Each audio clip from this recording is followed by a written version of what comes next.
tumi atu ketasehye proye ne kankan ase e wo ye manyimu se betumi ye saade ne nyina haje se ene ye ma ye ni da ho sa abo awowo na de politicians ne ka kire yen anopa awia ene anumre no e wo se ne nyina ye timi ehye wo mu ne wo mu ye. Now abra me ye beto aba in 2024 December, all throughout from January to December. Now people were campaigning. The leaders, the flag bearers, they were making noises. They were selling their policies to you and myself. Now ensem no muka no. Edi ensem na no muka. Ene dia wanya mandate na som na yeka. John Dramani Mahama, His Excellency. Abra na oye campaign o ka che Ghana for say adia how my Ghana wo ewiase yi mu ye ketasehye no proye and for that matter oba fight corruption to the highest level in 2024. Yeah, Papa John Dramani Mahama mamenka ukakra afei direct video 1 tie in 2024 tibra. I make a firm promise to you, my Christian fathers, that the administration that I will lead will set a new standard in the fight against corruption. We will fight the canker of corruption and defeat it. We'll retrieve stolen monies. We'll retrieve stolen money.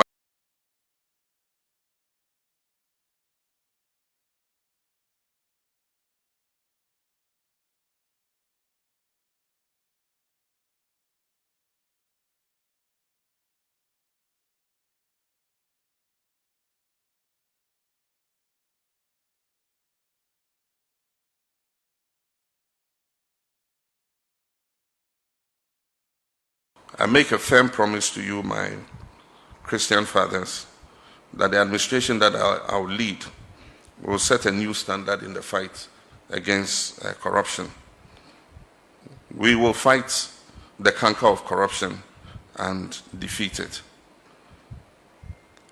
We'll retrieve stolen monies. We'll retrieve stolen monies and hold people in government accountable. But we're not going to pursue just regime accountability. The norm has been that it is only the past government that you hold accountable for any acts of corruption. But we will ensure that those in our government who are also indulged in corruption will be held accountable. And so we will not go witch hunting we won't go witch hunting the past government. If people have been involved in malfeasance, they must be held to account. And if people in our administration also follow the same path, they must also be held to account. It is only that way we'll be able to get a handle on the canker of corruption. Okay, eti afa ya demand the tina my Papa John Dramani Mahama. No opposition was say, see dia benwane mana. Sikabia ayebia, we will retrieve all those monies. Na tieniye o kacha yen say we will retrieve stolen monies. Eti omugitum se nkofo bia wia Ghana ska. No sa kacha ne nkofo ne say enye the past government and be witch hunting. Na mom na mamu anu so kwa be wia ska no so the same thing applicable. Now ye the 2 million man. Afa Derek picture 1 fato so me hwade abra His Excellency John Dramani Mahama wonya mamuo no afei wey ene wey na jeso obaye eja ma Ghana man picture 1 na woye ready no wode ade bi ba ya ye frɛ no oral operation recover all the looted assets and bibisa, yes, all looted assets. Eti or the aura by Pato Fapita to Somami, Fato Somami. Eti abra or the aura and by and the same and then His Excellency John Dramani Mahama or Pessoa and the check Ghana for about say any aura committee now was setting you know.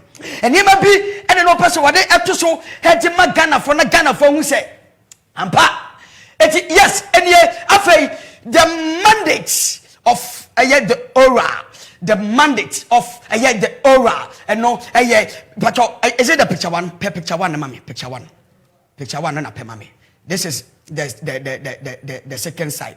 The picture one, no, mami. Picture one, yes, and yeah, the introduction of the aura, and or the aura neighbor. Me pacho was so be keta se any poye and the free ho. Nebio abra no apro in 2024. No, okache Ghana for say the first 4 months, that is 120 days. 120 days is 4 months. And the first 4 months, no, we be establishing committees, we be investigating into corrupt situations. And the affair what the aura number. Na di enti and what the aura ne baye. Number 1, and the good as hono. Why oral? Say they will investigate corrupt cases, and here number 1. Number 2, recover inappropriate resources and conform Ghana sika any kwaso mufano and conform for Ghana japadia any kwaso mufano. No more adding but they will recover them. Na fe yakwa hwehwe kwan. Prosecute offenders. Obi biara obaye bone etia wo man no na mra ne bebu obono no. We say we shall prosecute them. And the NA now after John Dramani Mahama and this one first step was setting up the aura. Now and now you share the outcome of the aura committee. Now after Derek, Mami video 2. So in 2017 and 2020, back in those days, and I teach a banking sector cleanup biba. Now banking sector cleanup no. Yes, so my at the body be what we say. I'm a CC and go for ancestry form. Anything ye babe cleaning up all the various banks. Some of them selected ones. Ewo Ghana. Womo mu eko aya atwe no. Ye babe cleaning system no. Na fei womo ma wia o mine sika no. Ye deal with them. And no 2017 and 2020. Oforiata and His Excellency former President Nana Addo Akufo-Addo. Na so obeka ya. At that time in 2019, na papa Oforiata ko parliament. Akwa ko read budget. Na bra oko parliament no. In 2019, Pato Derek, mami video 1, video 2, afi, share okwa parliament no, shebra.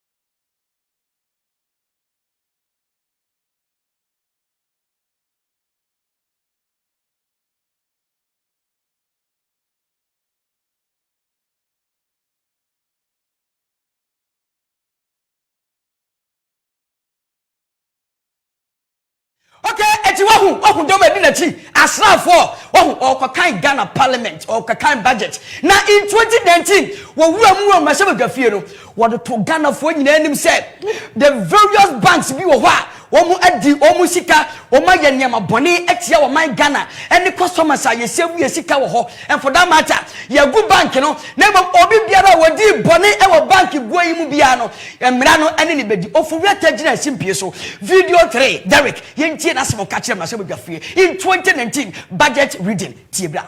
It is important that the cost of these interventions borne by taxpayers are recovered to the extent possible through recoveries from debtors, shareholders, and related connected parties who through unfair means siphon funds from the defunct banks to the detriment of depositors, employees, other stakeholders and the economy as a whole. The Bank of Ghana has also, Mr. Speaker, set up an Office of Ethics and Internal Investigations to investigate all allegations of misconduct by Bank of Ghana staff, including any role in the collapse of the defunct bank.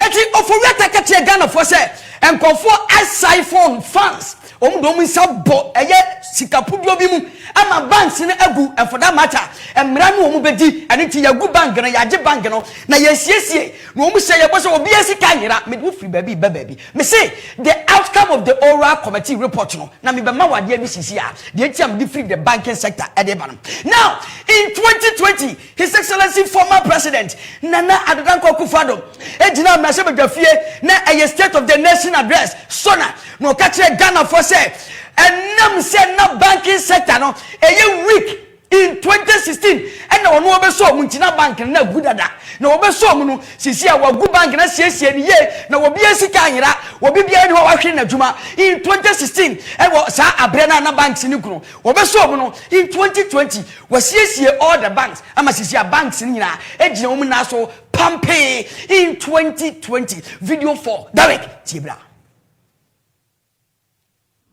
I'm very encouraged by the many corporate governance measures that have already been put in place by the Bank of Ghana under the strong leadership of Governor Ernest Addison to mitigate such bank failures in the future. Thanks to the banking sector cleanup, today I'm happy to say that Ghana's weak banking sector that we inherited is now well capitalized, better managed, sound and liquid, and the banks are now increasing their lending to the private sector to help propel the transformation of the economy beyond aid.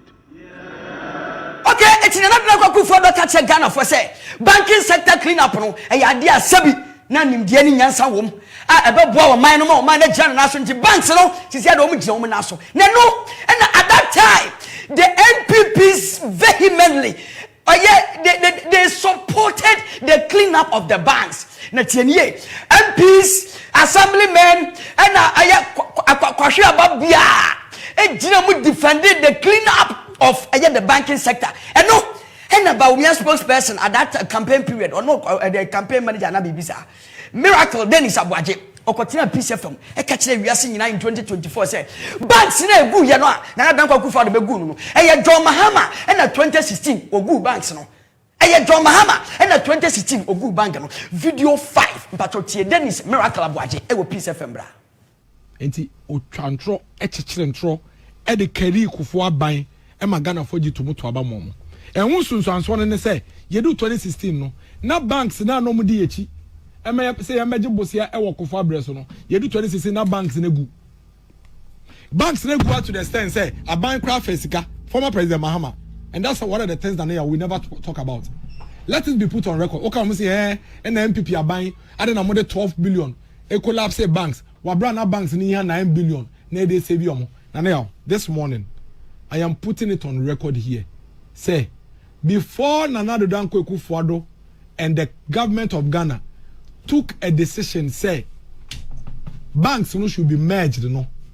Now NDC are buying a decline after taxpayers' money. And my banks, no, in the quest to save the banks, and the banks still lost the money. Put it on record. In fact, some of the banks were given as high as 600 million.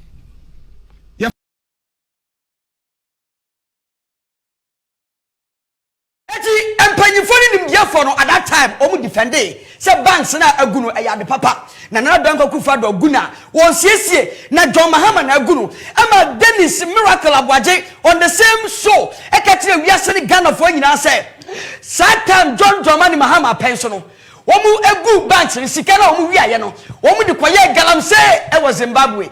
Dennis Miracle Abuaje video number 6 Derek bomaye fire taxpayers sika Ede my bank they say oh you say more struggle enti monje na mo fanse bi mo ho bank ni mpanimfo efesika ne bi mu diskani bi koye galamsey wo Zimbabwe e bi mu diskani bi bie pure water factories wo Ghana ha sika na ede ma won say fese bi bank no almost kwanda sika ni nyina anka nanado ba ye no kosan for mine sika ede ma the same banks bi ma nke say ye chi tum. Why would you do that? Why would the country give the banks money to save them under an NDC government, and the banks corner the money, and then when you come, you also take money and give. I am galamsey no also no this can no. I wanted to hear that.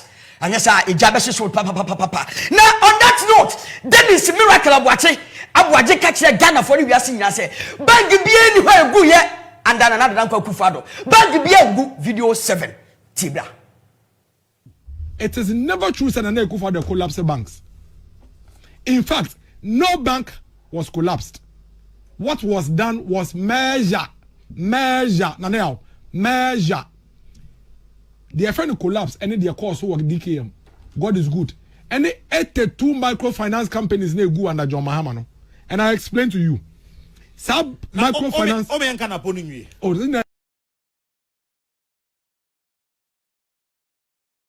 Okay, me say we are exposing them. Oral report na ye hwem na me boss some evidences bi a kire. Aha yan kan sem bi asa akekwo. Na tie nie wo se bangangu.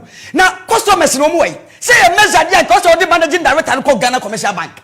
E cause of the Papa Kwasidium over 3,000 members no mo ye adwuma horo. Anu wanche wo mo members no wai atro aye Ghana ni say yare na tie on that same show Dennis Miracle Boaje catch Ghana for say Nana Danko Akufo-Addo protected the ordinary customer.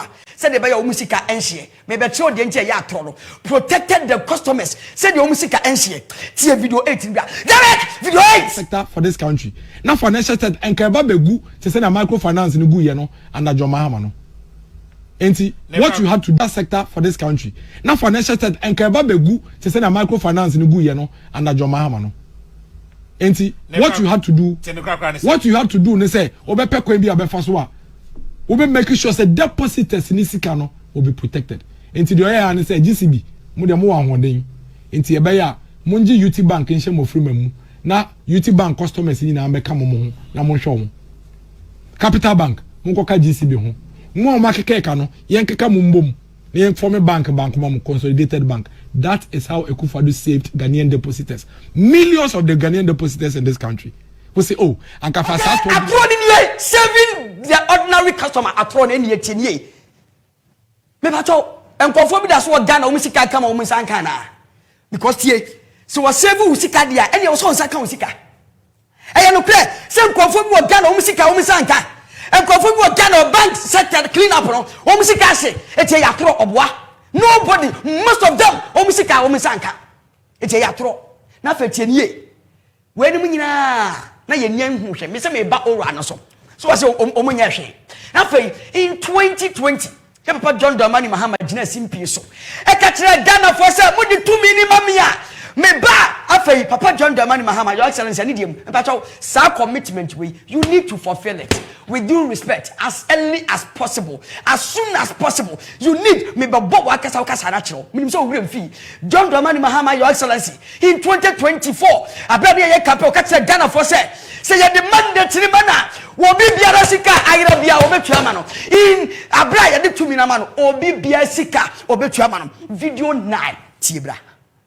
And the point is, there's no way, the president has said, we'll pay depositors in full. That is not going to happen in 2020.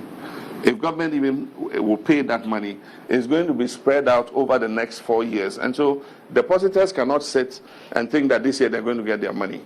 But of course, we believe that because of what government did, we do owe depositors the right to receive their monies back. And when I come into government, we will make sure that we pay depositors their money in the shortest possible time.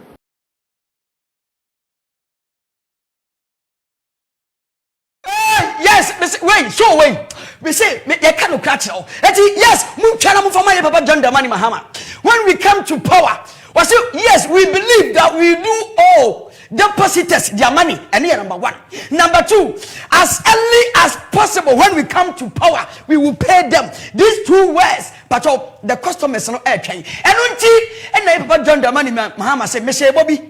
Nothing. Afei Derek, mommy, the picture 4. So we say, Omunyashi. Afei, all right, committee report from the buyer, no picture 4. And we say, Panyai, and the hono.